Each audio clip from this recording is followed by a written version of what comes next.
For most people, time management means organizing yourself around the most important tasks or making efforts to squeeze more in a day. Too few pay the attention they should to those little time wasters that can make a huge hole in our time.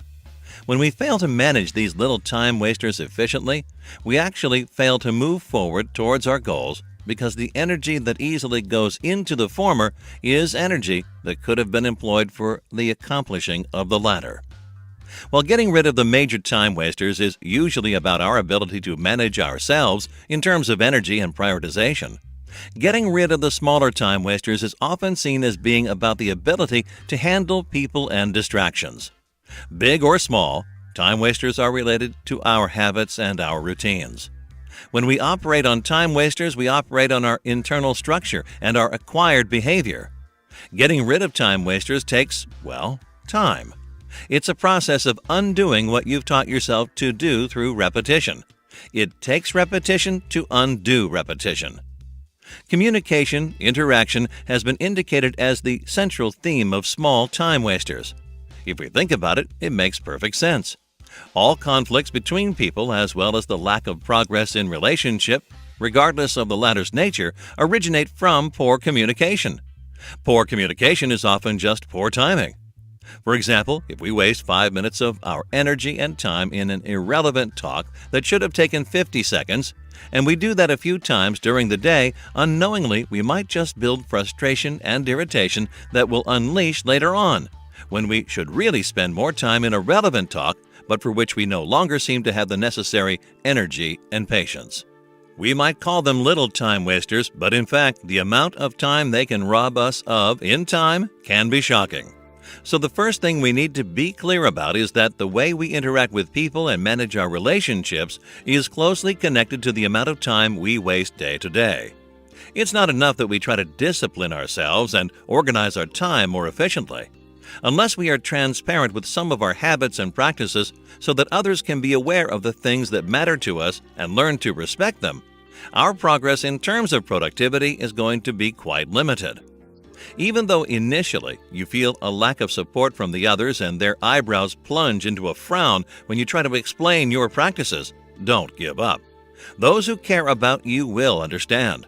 You could also encourage them to try some of those habits and see if they work for them and help them improve their effectiveness without patronizing them, and even ask for an exchange of ideas on the subject. The point is to make people see there's nothing personal in your attitude and that you just want to become a better achiever, and you can inspire them to do the same. When people see the results of your new efforts, they will appreciate you more, and you will find more open doors on the path to reaching your goals than ever before. As I've underlined in previous works, since we are all different, it means that there must be more than one method and strategy when trying to get something done. This remains true for managing our time as well. Don't blame yourself that a certain technique that seems to be working for everybody else doesn't seem to work on you. Just find the one that does, and don't get caught up in a quest drama either. If you really want to improve your time management skills, you really need to improve your knowledge about yourself. Find out how you function and what you can use for your purpose. Time management is about the choices you make. The choices you make are about who you are and what you know. Who you are is about what goals and purpose you have in life. Learn what your priorities and goals are, what your qualities and skills are, what your flaws and weaknesses are. Learn to be responsible for the way you spend your time and what it gets you. The main culprits behind time wasting. The purpose of this simple list is to make you aware of those areas of your daily life where you might leak time and energy, and to offer you useful tips on how to best tackle these common time wasters in the quickest way possible. By following these simple ideas and recommendations, you will notice in a short while not only a significant increase of your time, but also a boost in your productivity and a decrease in the stress levels in your life. Let's check out the main time thieves and how to avoid falling into their trap. 1. First, let's investigate those internal time wasters we generate ourselves through our bad habits and our lack of organization. While others may have a more varied list here, for me they all revolve around these two major issues: the lack of planning and focus and procrastination. The lack of planning and focus.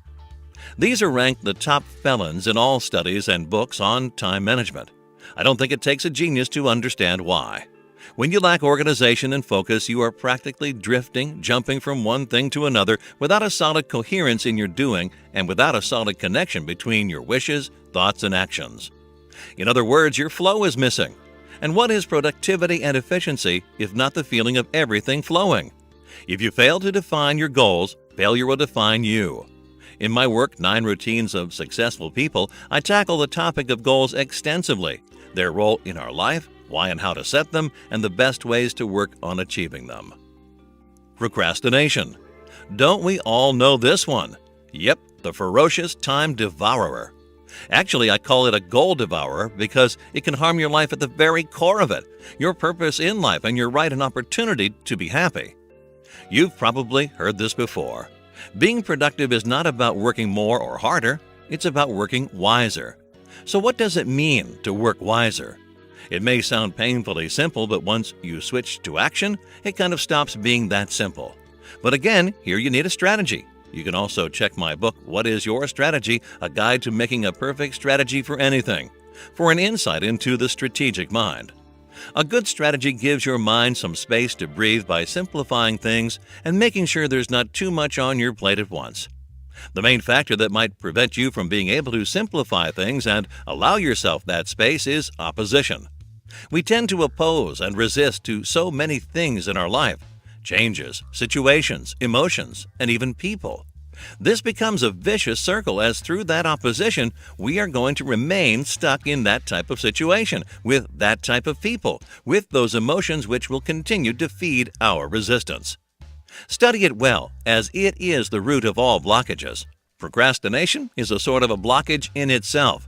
We refuse to deal with things on the spot when they occur, and we continue to project a better solution in the future, holding on to the idea that something external will change things to our benefit without us having to make all that effort, or to the idea that we're going to be better prepared to deal with that situation sometime in the future. The hard truth is that there's no productive, bright future ahead without a productive present, and there's no productive present without focus and strategy. Whenever you feel that you are backing off from action, just jump into it. It doesn't matter how well you'll do it. What matters is to see yourself addressing the challenges as they come, being in the now. You will create an extraordinarily healthy habit, and you will start feeling good about yourself immediately. Closely observe the explanations or reasons you feed yourself when actually trying to avoid the issue that you are facing at that moment. Don't judge yourself. Just see through them. Leave them to simply be what they are, for excuses, and start the doing, knowing that once you put the wheels of action in motion, the mechanism of productivity will run a whole lot smoother. Phone. When you're working and trying to focus on an important task, turn your phones onto silent or turn them off completely, if you can't handle the temptation. Additionally, make sure to take time to return your missed calls. A good way to prevent being called at improper hours is to make a schedule for your availability in terms of phone calls and make it known to your contacts. I know some people who keep a personal mobile phone just for close friends and family, thus avoiding being contacted by acquaintances, colleagues, or bosses when they go for a weekend vacation, for instance. Less is more. Conversation is an art. While this means knowing to listen, to guess your interlocutor's mood, how to avoid conflicts, what tone of voice to use and when, the power of certain words and phrases, etc., it also means being efficient, which in this case is synonymous with keeping it short. There will always be people in our circles who just like to drag small talks a bit too much, and our ability to handle those people and those conversations can save us a lot of precious time. If you know beforehand a certain call will take too long or too much of your energy and it is not a matter of urgency, postpone it for when you have both the time and energy to address it. It doesn't mean you're procrastinating, but merely saving your focus for what you're doing now. Email. Only check your emails a couple of times a day and set a specific time for that. Never start your day by checking your email. There should always be sacred time for yourself each day, and early morning is just that. Don't get caught up in must matters, irrelevant mails, or chatting before you get to do something for yourself, like a little workout, a healthy breakfast, scheduling your task for the day in case you haven't done it the night before. When you're not using your email client, close it. Email notifications can be quite a distraction and an absolute time waster. Learn how to properly handle your emails. Develop a strategy. Start by setting up folders and filters in your email client to automatically sort out and file email messages. Keep your inbox clean. It gives you the feeling of a clear mind. Schedule daily time for when you want to send and respond to emails. Computers.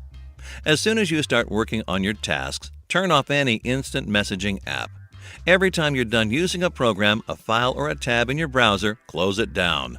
Besides avoiding to get distracted by various things, you will also help your computer work better on what you need to do, which equals less CPU usage. If you find yourself playing those little computer games dubbed time wasters, though any game played for an irresponsibly long period of time can be dubbed as such, either limit the amount of time you play them by setting a specific interval or uninstall them completely. If you play online, just don't open that website or block it within your browser settings altogether. Meetings. Always ask yourself, is this meeting really important to me? Will it benefit my objectives, goals, and purpose? Apply firm filtering. If it doesn't hold any relevance to you, don't attend it. Before calling a meeting, check if there's another way you can handle the issue, by a memo, phone call, email, fax, online meeting, etc. Give everyone an agenda in advance.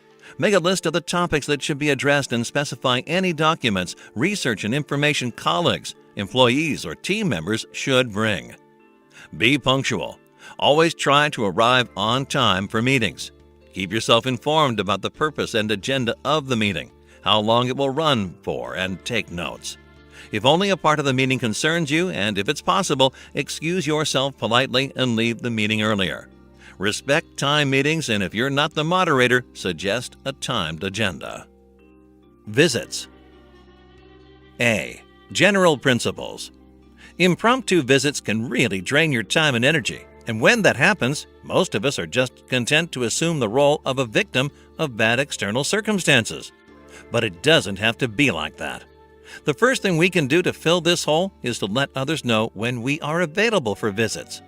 I know that doesn't always work, and it's not always that simple, but it's a starting point, and the more you acknowledge your time is valuable and your availability is not something to be taken for granted, the more others will do it as well.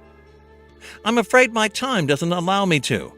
I'm really sorry, but I have a deadline to meet, and I'd love to, but unfortunately I'm very short on time. These are all very simple but useful phrases. Basically, they are polite variations of that word you need to learn to use more: no. When you have visitors dropping by at an inconvenient time for you, tell them in the most polite way possible that you cannot see them, and kindly offer to schedule the visit for another time that works for everybody. B. Workspace principles. You need these. In my first 2 years as an employee, I was not aware of how important it is to have certain rules around your workspace. People were dropping by my desk whenever they felt like it, whether it was something important they had to discuss with me or not. Don't get me wrong, I enjoy my little breaks and I have my portion of small talks every once in a while. But the situation was sometimes getting ridiculous. I could barely focus on my stuff with them always standing over my desk, checking me out or asking a silly question, just enough to get me distracted. Again, don't get me wrong. They were nice people, but they just lacked awareness and concern to the other's space and time. And the culprit was not even them, it was me. I was the one allowing that to happen. If you want to keep your workspace as highly productive as possible, you must be firm. If people don't get a clear message that it is not okay to interrupt you at any time, they will do just that. What to do when people drop by your desk. Let them know you're busy and ask them to send you an email with the issue, if it deserves one, or give you a call. Make sure you set the time. Stress. Being overwhelmed by tasks and to-dos tend to make us irascible. We do not only lose our focus, we can lose our temper more easily as well. When we fail to meet our own expectations or the expectations others have from us, we become stressed. Time management and stress management are often interdependent and should always be addressed together. Not all stress is negative. Yes, there is such a thing as positive stress. This has to do with eagerness, enthusiasm, anticipation, etc. Business, social media, and time management. The rise of social media and the continual decline of mass media merge into a common social and marketing epic, probably the biggest of the decade. Since 2000, there's been a constant drop in popularity in the number of users for both print circulation and TV viewership. According to a number of studies, the latter, for example, has decreased by 50% over the last decade. In comparison to this, social media has set impressive records in terms of rapid expansion. Its usage among U.S. adults, for example, showed an 800% increase in less than 10 years. Looking back at the turn of the century, social media was perceived a bit differently than it is today. Its potential for business growth has people divided into two camps, one advocating the enormous impact social media would have on marketing, the other being rather reticent in this regard and inclined toward seeing its potential as a big time waster. Meanwhile, social media has proved its power beyond any doubt and denial, and it's among the first aspects to consider when launching a small business or startup. Furthermore, it has established itself as a platform that anyone can access and use as long as they have something as simple as an internet connection. One of the great advantages of social media is its huge capability when it comes to being used as a fairly low-cost platform for organizations to implement marketing campaigns. The incredibly fast shift from mass to social media has led to an incredible development of marketing messages. Their relevance increased dramatically as a new, more efficient, and inexpensive type of message emerged, a data-powered and personalized one. However, now that we've talked a little about the advantages of social media and that we recognize its relevance in our general life as well, we also need to point out its impact upon our time and, more specifically, how much time it can cause us to lose if we lack a proper management in this respect. To be honest, at this moment, there are more ways, and it's a lot more easier than ever for people to lose their focus and ultimately drop in productivity due to the myriad of possibilities and opportunities social media presents. 1. Lacking a good strategy. Launching a new business without a good strategy is like sailing a big ship without a crew. Yet I see many business owners and marketers engaging in the social media frenzy with no proper research and preparation, satisfied with taking it as they go. It's kind of surprising to see their naivety, thinking that just because it's all about Facebook, Twitter, and YouTube, channels everybody is using, everybody can efficiently implement them in their business without a solid study and research on them. So what should be the starting point for your strategy before jumping full on into the social media marketing vortex? The simple answer? To successfully reach and maintain a connection with your target market. Often the efforts go more on keeping up with every new tool that emerges rather than following this simple rule. In applying it, you need to clarify the results you hope to get through your social media implication. Hence the recurrence of that primordial step, defining your goals. This leads us to the next point on our list, but let's just linger on a little more at the strategy issue. 2. Lacking general focus. The purpose of using social media in business is to help you achieve those goals faster.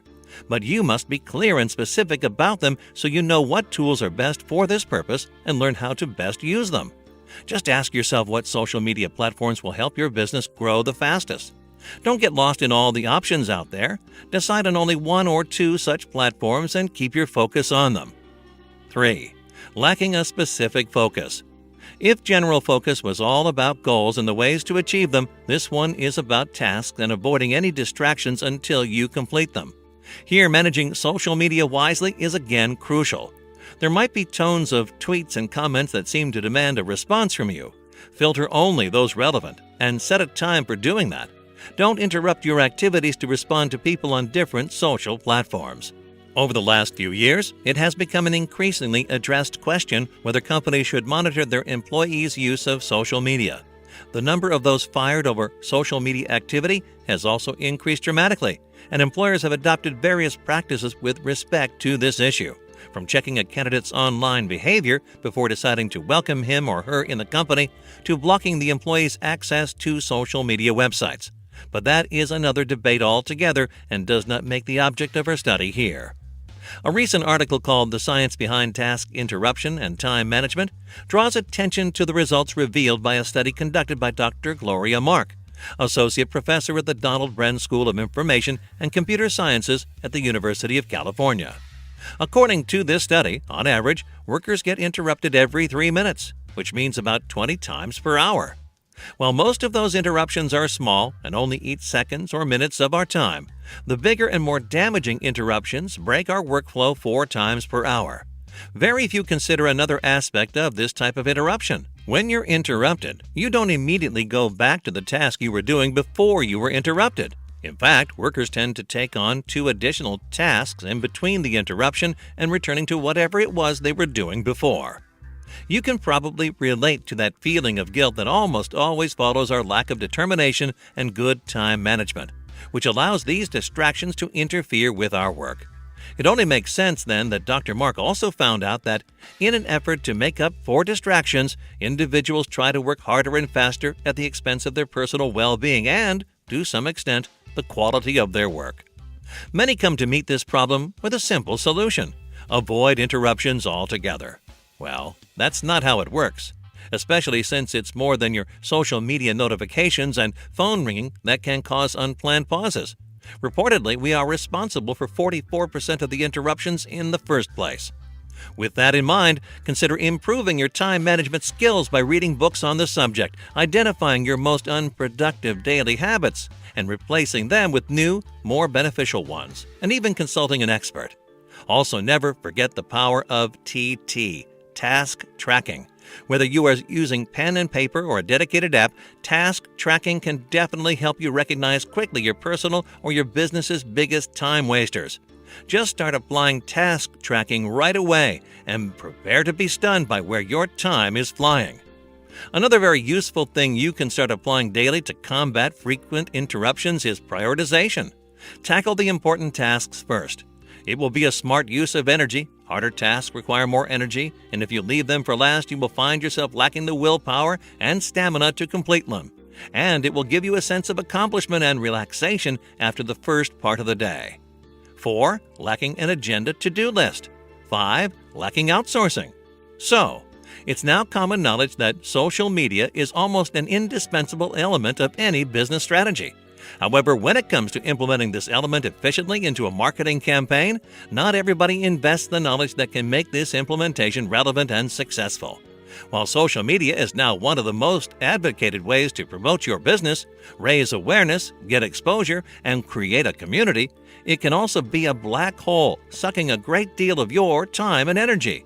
So it takes awareness to create awareness, which means that once you know the advantages, but also the traps of using social media, you should be able to make smart choices about its role in your life and business. Toltec master and author Don Miguel Angel Ruiz once compared life to dancing. He said, "If we have a big floor, many people will dance. Some will get angry when the rhythm changes, but life is changing all the time." For me, he is saying here, let go of the resistance, what we were also referring to when discussing about procrastination earlier. Don't fight against the natural flow of things. Adopt and be consistent. You might be saying, yes, but if life is changing all the time, how can you have consistency? Everything is overwhelming. Well, here comes in the so-called secret. Consistency is found through rhythm, your rhythm. The external rhythm might change, but it's the internal rhythm that counts. The one through which you maintain your balance. And that is yours. That is constant. That refers to you being grounded, inspired, and open. That rhythm must be finely tuned to life's rhythm, and it is you doing the tuning. And it is your own personality and focus and discipline that build this internal rhythm. It takes time and commitment, but it is all worth it. Your daily rhythm makes the difference.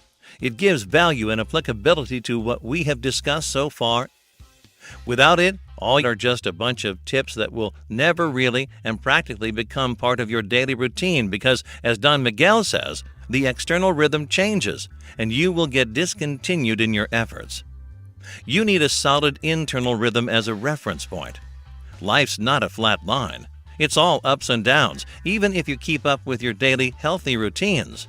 If today was an amazing day for us, we were in great shape, and everything we did was simply spot on, we would want to repeat this experience tomorrow, the day after tomorrow, and so on. Yes, we demand from ourselves too often to be just as good every day, but that is not possible. It's the rhythm of things in life, just like seasons in nature. When we don't get the same results each day, we might get discouraged, angry, or frustrated. We might force ourselves into our own world and reality, which will eventually lead to exhaustion, which in turn will lead to more frustration and distraction from our focus and goals.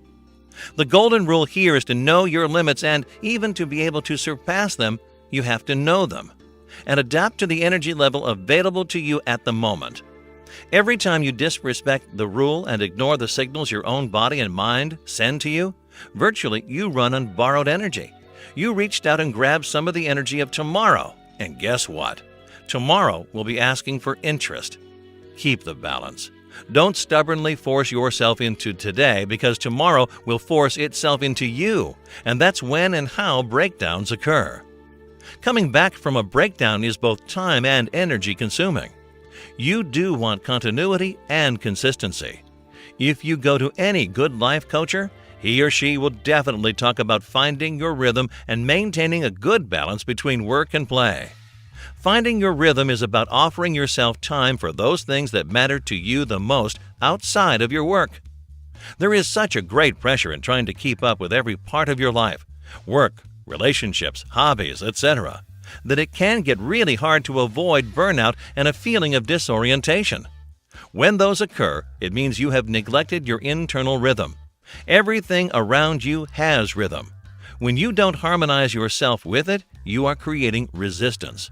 When you live within your natural beat, you accomplish what you want with less stress and more confidence. So what does it mean to live within your rhythm?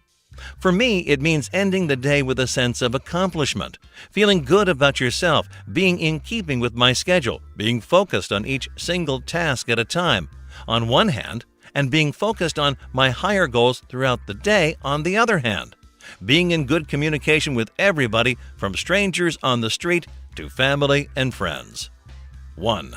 Observe the rhythm all around you. 2. Apply rhythm all around you. 3. Strive for clarity. Balance the logical thinking with the lateral thinking in all your thinking process. Be firm and determined to identify and remove foolish emotional thoughts that produce fear, a lack of confidence, worry, anger, irritation, sadness, or depression. They all have a great destructive potential, but they all stem from thoughts from the mind. So identify their source and nip this potential in the bud. Never try to find the solution of a problem or make an important decision while in a state of worry or anger. First, eliminate the negative thoughts and emotions. Use meditation, prayers, breathing exercises, and walking in nature for this. And then, when you sense your mind is clear and free from those blocks, return to the decision-making process. It's not very realistic and effective to give the same amount of efforts to every aspect of your life every day. Remember what we said earlier. Life is changing all the time. Your rhythm is connected to your power and openness to adapt to those changes. Give up the struggle to keep up with all the daily loads and musts. It's a Sisyphus work. Give up the pressure. Welcome both the ups and downs, the changes of external rhythm, and take pleasure in those changes. Focus on understanding what specific time of life you are experiencing right now, and plan your actions based on this specific stage, aiming at getting the best possible version of you right now, not sometime in the future. Do not live in expectations, but in your current life frame.